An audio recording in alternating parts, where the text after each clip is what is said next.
Hey everyone, this is Adam from the Little Music Podcast. This is last week's episode. If you want to listen to this week's episode, it's currently available right now on our Patreon. So if you want to hear that, consider joining our Patreon at patreon.com/Little Music Podcast. But if not, enjoy the show.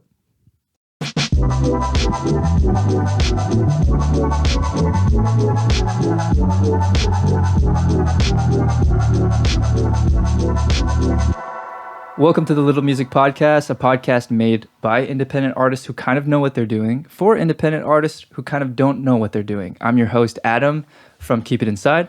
And I'm Kevin from Castro. And if you're enjoying the show, make sure to contribute to our Patreon at patreon.com/Little Music Podcast. And if you're enjoying the show, feel free to leave a review on Spotify or Apple Music. It'll really help us out. Man, I'm struggling with those intros. All man. right. No matter how many times I do it, I keep messing it up. But anyways, I wanted to ask you, Yes.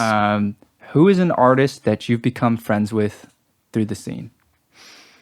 You. I'm sorry. Yeah, I hate this guy. That's so untrue. So untrue. I hate this guy. It's technically true, but not really. I guess also it is through music, but it wasn't through the scene. Like it was when we had no sense we were of in the college. scene. Yeah. We were in college, and in college you just look for friends. Yeah. It's really easy to make friends because I feel. Well, it's like you have the physical proximity of Yeah. it. You know, it's not having You to see them in real life. Yeah. You're always going to the same thing, like every week or something like that. Yeah. But I guess someone in the scene, Yeah. internet-wise, oh man, you know, you have like the casual sort of acquaintances that you just kind of from like listening to their music and stuff. I think something I reflect on now, it's a really cool experience that's like, oh, I got to know the person, become friends with. I think about someone like Limbo, because I was just starting out, and for me, it's like I'm just listening to so much music online.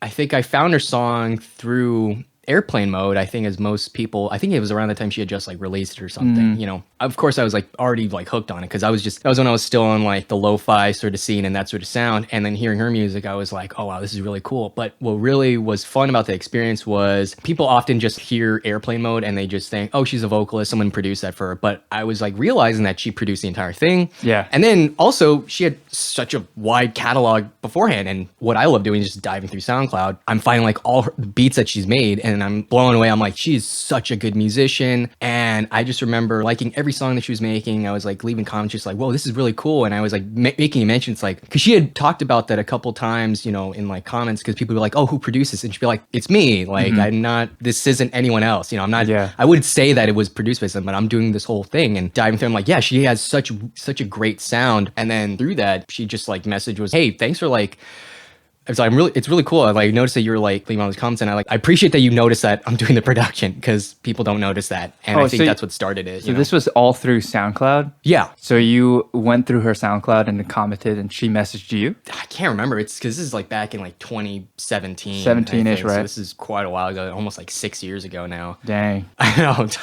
time flies. That's really cool. You did like a deep dive. I feel like you're kind of known in the scene for just commenting on every single SoundCloud post. Well, that's because I'm terminally online.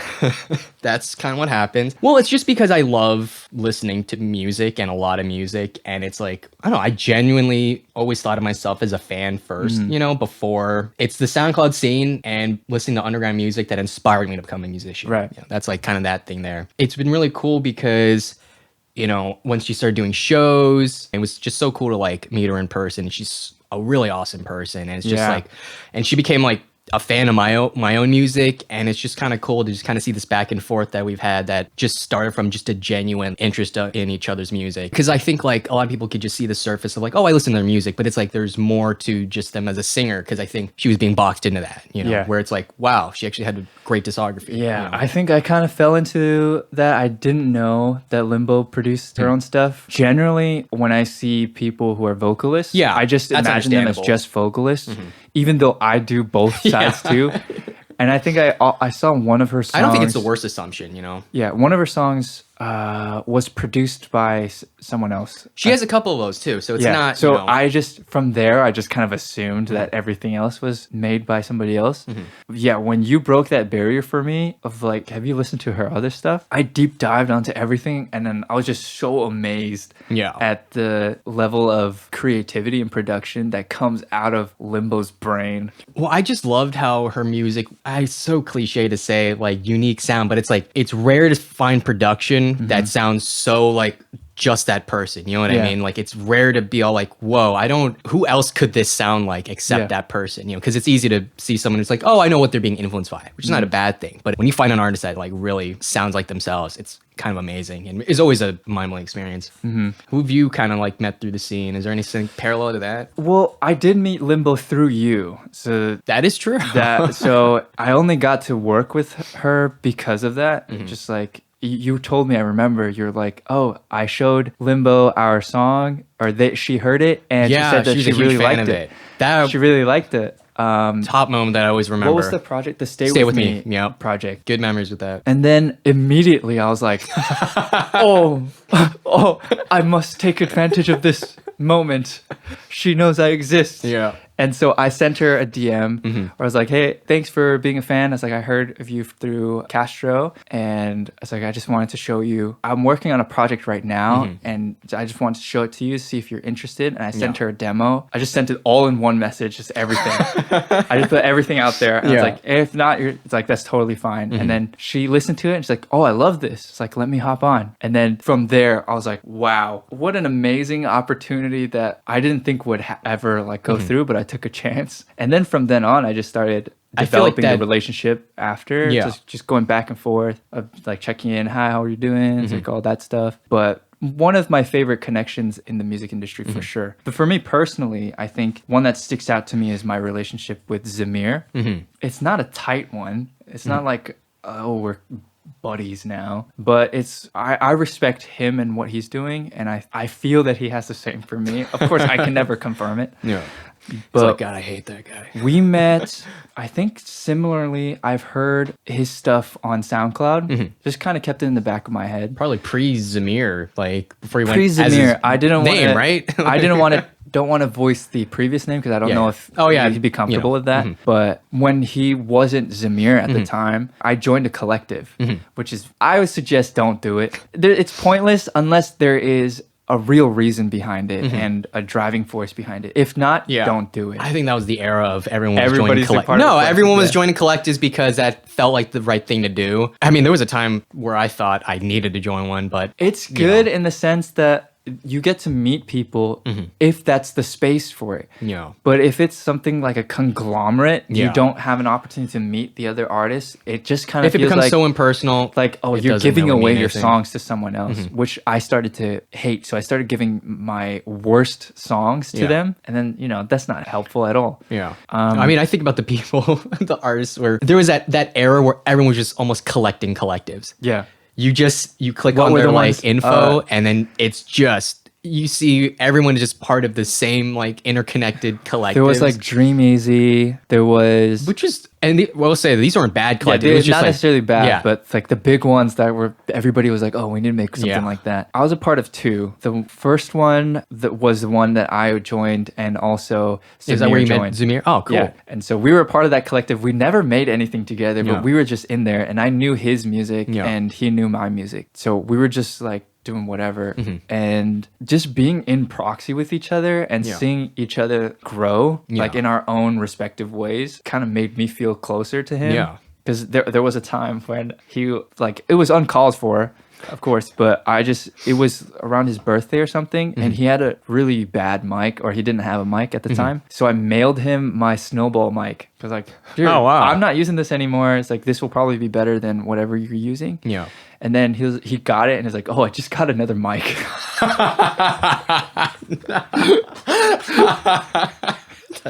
I did not expect how that was going to end. That's why I said it was kind of uncalled for, because I didn't know what kind of mics that he wanted or whatever. I thought it was a good gesture, but it turned out to be an excess. Great. Now this guy mailed me trash. But also from there, we kind of connected more through Discord. Yeah. And so all the communities that were in Discord, we were basically in there together and just going back and forth, just catching up. Yeah. And what's cool is that you guys have like a similar background too, like academically, if you think about it. Yeah, he went further along. But I think that's pretty cool to like see that. You know? What is it? Zamir did like 2 or 3 years of med school, and I was headed in that direction and never applied to med school. So Zamir actually made it. But I think that was also another point of like camaraderie. But thinking past just Zamir, being able to meet with Zamir and work with him in proximity rather than like actually together allowed me to meet a lot of the people that he's familiar with and open up his circle of influence. And then I would also like to think the same in the other way, where like he knows the artist that I know. Yeah, I mean, I think the underlying point is, you know, you actually fostered a genuine connection, you know, not to phrase it in that sort of weird way, but it's like, I think that is the difference. It's like, it's about meeting someone and not just thinking of them as this like stepping stone. It's like, you have a really good chance, and thanks to the internet, it's like, there's a really good opportunity to like really make, I don't want to say like a deep friendship, because in the end, it's sort of like, we don't ultimately know these people. I mean, we're all fans of each other's work, and it's like, no, we know them as like a good, decent person. I don't know. It's like, I don't want to say it's like, oh, we like their personality, but it's like, they seem normal, you know, they've not been exposed in a weird way to be entrenched in a horrible controversy. Very true, given the fact that like, it's happened before and we've been burned many times by news like that has kind of shattered my trust in people. Yeah, that's like a good thing to consider. But I was going to say, like, we mentioned people that we haven't worked with, but I worked with Zamir on a song that we did together, No Sleep. Oh my God, we did. But that was a really fun song. I wanted to bring up that, we can... Well, I never worked with Limbo, so... Exactly. So I was like, not exactly, I'm sorry. It's like, I know. I was just trying to make the You're point not good that enough. I have a lot of friends within the scene that I've never worked with. Same. And that's fine. It's just the fact that having a community or having friends within the scene, I think just makes me feel like I'm not alone. No, we're all in this. Like, because it can be so isolating. And seeing Zamir's like own struggle with the very real prospect of him being a doctor and then, you know, fighting against that. I think it also brings me a little bit of solidarity. There is someone out there that's went through something even worse to like a worse proposition where like I kind of just gave up using my degree, and he just was in med school and decided to stop. I mean, like, I had the utmost respect for what he was doing. Like, I almost just thought, hey, if he becomes a doctor, that's incredible. And if he doesn't, I'm like, the courage to do that, I could not admire him even more. You know what I mean? Yeah. If you were to make friends with new people, how would you go about, like, not to say that you're looking to make new friends, but if you were trying to, now, if you found somebody or found like a group of people you wanted to be more involved with, or you wanted yourself to expand your network a little more, how would you go about it? I look at it where it's about being genuine first. And for what that means to me is just being a fan of the music. Like, just break it down. It doesn't have to be about, at least I don't see it as, oh, I'm trying to work with this person. I just simply, am I a fan of their music? You know, am I really enjoying what I hear? And then that's why I just spend so much time on SoundCloud, is because there's still so much amazing music that is just being put out every day, and it almost kind of is mind-blowing, you know, because it's like, I don't know how I've never lost interest. It's so funny when people say like, oh, SoundCloud is dead, and I'm just like, just open up and just go through the surface. Like, don't be, you know, looking at what the pop hits are like putting on SoundCloud. It's like, you'll find artists that have like 100 followers that are putting out incredible music. I think that's just like a first step for me, if I can describe it. Yeah, I think when you say SoundCloud is dead, it's more the platform itself rather than the artist being. Well, some people talk about artists too. They're like, oh, like, I'm not even. Oh, there's nothing. Okay. I've heard it described as like, oh, I've not even heard any good, like, it's a pejorative now, but like, I've not heard any good lo-fi hip hop. And I'm just like, there are some incredible beat makers that blow my mind every day that I'm like, how they just don't have this following yet. And they're so good. And it's like, I just wish someone who's complaining about that would just take that time to realize there's still such a rich scene. So your mode of operation is genuine connections, but your tool mostly is SoundCloud. Yeah, because that's how I discover any other artist. What about like Twitter? I guess Twitter functions in that same regard, but it's just because because I'll look up an artist and then I'll follow them on Twitter, and then you find out that they're also as terminally online, and then that you get to see the other side. Yeah. I mean, it's not that I like work with them or even friends with them, but I look at someone like, oh, I'm a fan of Jedwill. Let me follow their Twitter. Or like, oh, I love Goop House. Who's the founder of it? Sheeran? And then you're just now Then you just have just chaos. chaotic, you would then have the most chaotic Twitter feed Yeah. of all time. And that's, I don't know, that's fun, but I would say I don't like, know how that really adds to like the friending. Twitter can definitely be. But that's how I do make connections. It can be a good tool to either connect. I would say it's not that great of a tool for Mm-hmm. connections. It's more of like further establishing a relationship Yeah. or intertwining yourself with the community kind of feel. Yeah. Rather than actual connections. I would say Instagram DMs are a little bit better because you're directly talking that's the to expectation. someone. And I know when I'm building connections with people, if I'm trying to get to know someone, I have had like different approaches to it because at first I think being genuine with your intentions and also with your appreciation of their music, Yeah. I think both can be. It could be easily applied to that. Yeah, because with Limbo, I took the approach of being very, very appreciative and then sending them a demo that I unsolicited. But But I will say But that it was- you didn't have the expectation of like, oh, this is gonna happen. It's just like, here's something. yeah, I would it's love a to shot show, in the you know? dark. But the fact with the one DM is better. Yeah, just sending one DM with everything in there is much better than asking them, "Hey, can I send you something?" Yeah. Because you can say that and then they say yes, and then you have like another message, like be clear with what you want, and then just do that. If you're have something that you've made with them in mind, you know, Yeah. just go with it. Yeah. Go for it because I've done that myself too, you know. I make music. If I want other people to be involved, I have to imagine them being a part of the song. And does that fit? Does that make sense for them as much as it does for me? Yeah. Because if I'm just sending random beats to somebody without No. thinking, it's so hard to get them to say yes. Yeah. Because you didn't think about them. Yeah. You're just sending them something, expecting them to say yes. And it goes back to the genuine connection you're trying to make, and which is why it's so crazy. I see on Twitter when there's people like, part of my grind every day is I message 100 different artists and I just send them like links to the beatstar.com or like my beat YouTube, you know, type beat channel. And it's just like, some people say like they get their success there, but I just don't see what is that point. It's You're not- putting so much work into Yeah. like nothing. It's not to say that it doesn't work. That's what I'm not discounting it, but I'm like, Yeah. I wouldn't recommend that to people. Like that's, Yeah, I just don't. I've never found myself wanting to do that. Yeah. And it is a huge mental health suck. Yeah. Doing stuff like that. I don't know. Maybe it is. You have to be built different for it, but Maybe. Yeah. it's a little bit much. So Instagram is a good tool for me to just reach out to people. If I really like somebody's music, I just tell them, hey, Yeah.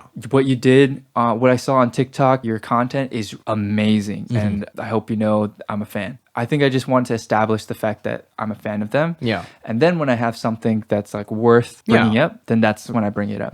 But I don't want to be desperate from the get-go. No, I mean, you still got to have respect for yourself too. Right. Because it's like, you're also your own person, you're your own artist. And it's like, who's to say that they would not also want to like Yeah. work with you? You don't have to muddy the waters by having this like, oh, you're so much like bigger than me or something. Like, no, don't need to sully yourself. And I think that's something a lot of newer artists tend to forget is they think that there's a hierarchy. And it's like, Yeah. you have as much respect for yourself as the artist that you're approaching. Yeah, I think that's a good metric to have. Just Yeah. a base of respect. No, because I've seen people be so desperate where they're just like, I can't even believe you accepted the DM. And I work at a grocery store and I'm a regular person. Like Yeah. just like, I'm a normal person. That's it. I have gotten some of that.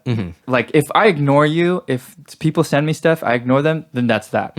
And if I do the same thing, if they ignore me, whatever, Yeah. it's fine. No hard feelings because that's Yeah. just how it goes. It's If you're not just- feeling the no song, one's owed anything, you know? if you're not feeling the song, you're not feeling the song. That's how I would want it to be. So we talked about using SoundCloud, Twitter, Instagram, Discord. I think is also really good. Oh, I feel like it's the most popular There's like sort of huge community now, yeah. communities. Like you brought up Goop House. Goop House is its own Incredible, community yeah. of just a whole bunch of insane Amazing producers artists. that have creative outputs that I don't know where their origin comes Yeah. from, it literally sounds alien. Yeah. How creative they are. But Discord Big shout out communities to like Goop that. House. Like, I don't know. Just want to quickly say that. Like, Yeah, Goop House. Incredible. The Kenny Beats also has their own. Just a whole bunch of artists that just oh get my God, together. Monty Booker. That's another great like Discord for like a lot of like-minded producers. I know. Feel like this one is a bit not necessarily controversial, but I know there's some people who don't like Patrick CC, but they have their own Discord server as well. That's a whole bunch of music producers because Patrick CC makes YouTube content for artists and musicians, and they do a lot of experiments and stuff like that, which I thought is a pretty cool channel. It hits some, it misses some. Yeah. That's it. Well, if anything, it's just about, he's built his own community that you could find other like-minded artists or creators if you're both fans of that. And I think that's always like a good like way to bridge that, Exactly. And shared it's interest, so much know? easier to talk to anybody on there on Discord. Also with YouTube, you don't have to talk to just artists. You can talk to people who curate content creators. I guess, yeah. If you're thinking about expanding your network, Yeah. it's okay. not limited to artists. That's true. You can have managers that you never want to work with, or you not never want to work with. You don't necessarily will work with them, would work with them. People who are managers, people who are A&Rs, people who write blogs, YouTube channels, anything like that, I feel like is a good resource for you to have. And I want to personally shout out one of my favorite YouTube curators, Ambition, because he did such a number for me by promoting and a lot of artists in the scene when we were a lot of my songs. Very active. He would just make YouTube videos and then just put it up, which I've heard from him he doesn't really make that much money from because Content ID, monetizing other people's music is a bit I guess of also the copyright of sometimes like the a videos, gray zone morally, and like also YouTubeably. You're welcome.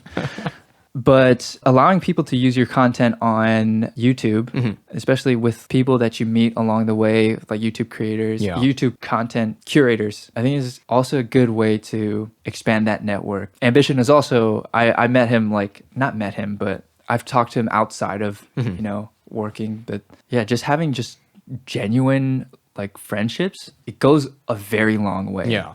I don't think I would have met Ambition if it wasn't for Zamir.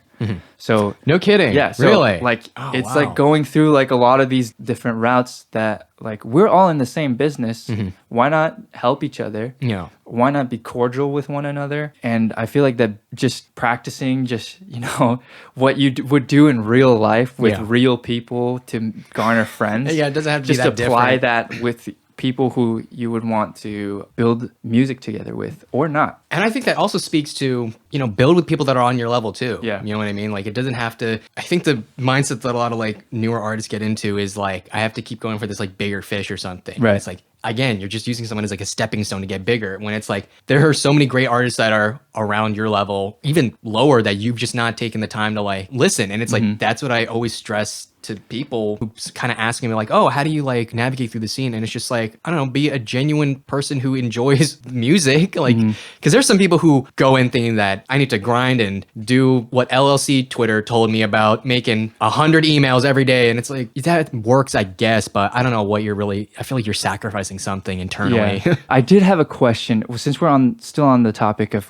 meeting people, how didn't you work with Trippy the Kid? That was an early collab that I did that. I mean, to answer your question, yes, I did. Well, because I'm just trying to remember, how did that even come about? Because that's what I want to know. He was a pretty big art, and he's become even bigger. Because he works with Young Gravy, probably the biggest artist I've ever. Incidentally, I make no connection. I know him personally.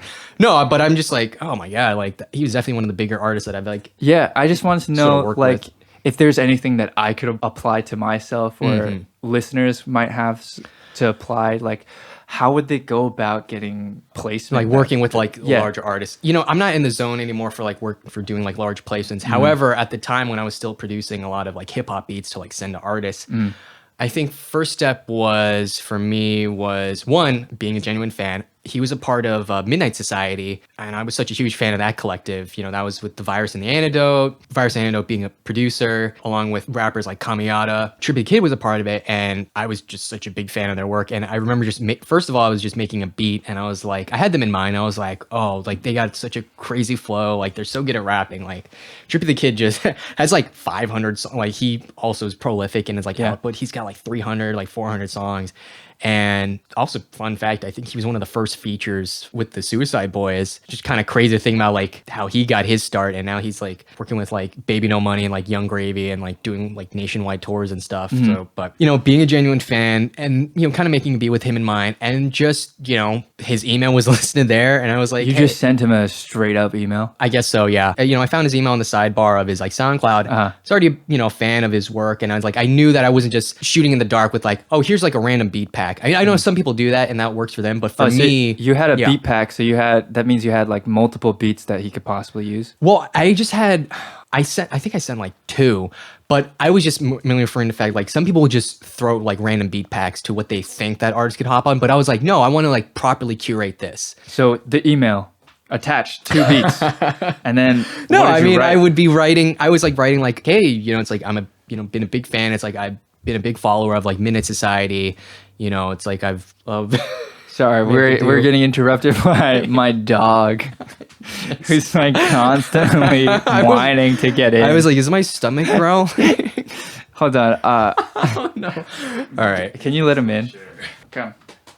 we have a special guest here right now. Oh no, it's gone on the table. Oh my god. Yeah, I mean, I just sent an email to Trippy the Kid, and I was just, you know, writing like, I wasn't just trying to be like, hey, here's a beat pack and just attach it, because I know a lot of people will almost like write emails like that, like if it's like a template.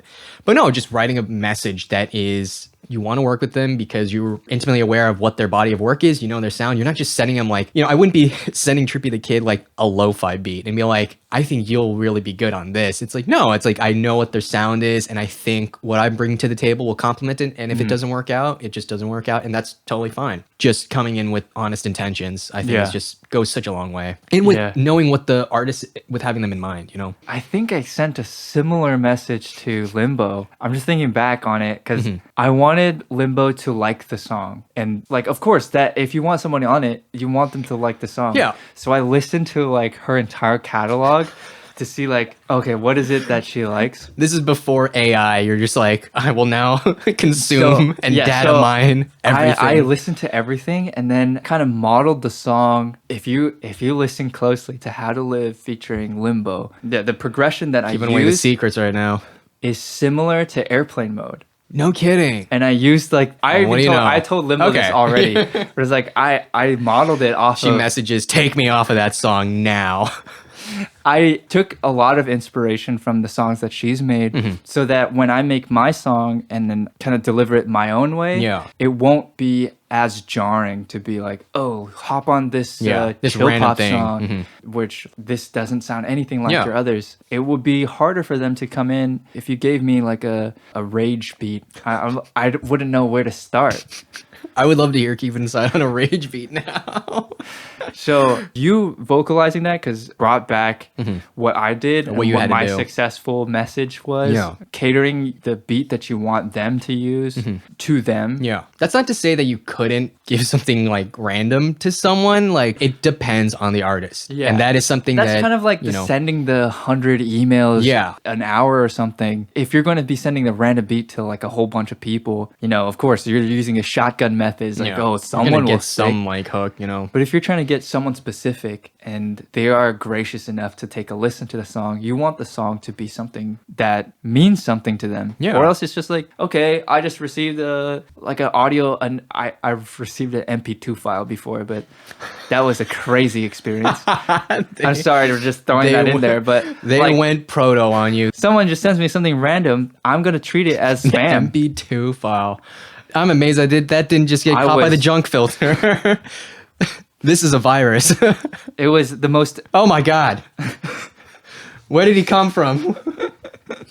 Where did that dog come from? I will say something that I use. It sounds sociopathic, Go on. but like these two things that I've kind of held that has proven true over and Yeah. over again is complimenting and having an active interest in someone. Like active as in when they're putting out stuff, you're taking a listen. Yeah. And you're also letting them know that you enjoy certain things of what they're doing. And keeping tabs on them as an Yeah. artist and then being like a fan of them. Compliments always do well. We are artists first, right? We have an ego We that have an needs ego. to be stroked. We're putting stuff out on the internet for people to consume, and we're begging for them to like it. We're So all such having tortured beings.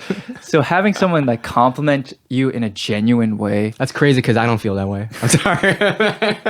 So having someone compliment you in a genuine way goes far. Yeah.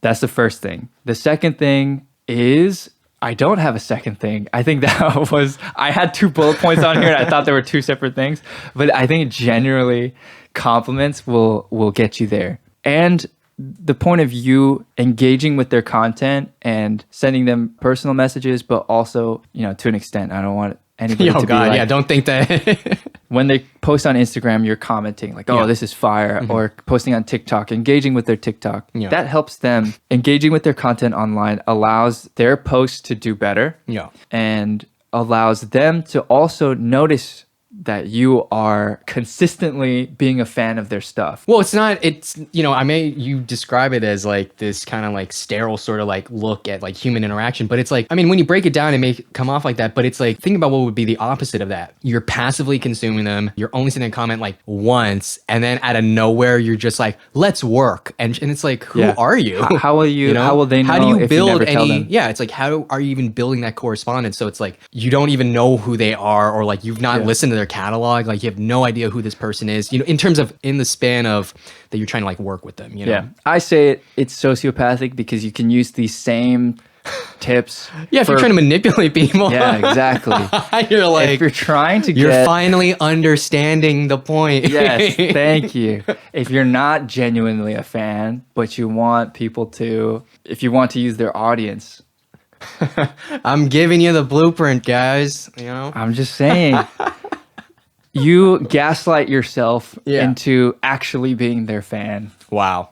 Yeah, that's what. He's doing some special game right now. Because if you remove Mental terrorism on if you yourself. remove the intention but still do the same things, Yeah. it's the same thing. Because I'm never gonna. No, there's something real to that point. I'm not gonna view you as like someone who wants to be my friend until it gets to a certain point. Yeah. But I want to be in the best mood that I can be in order to work with someone. Yeah. So mitigate that.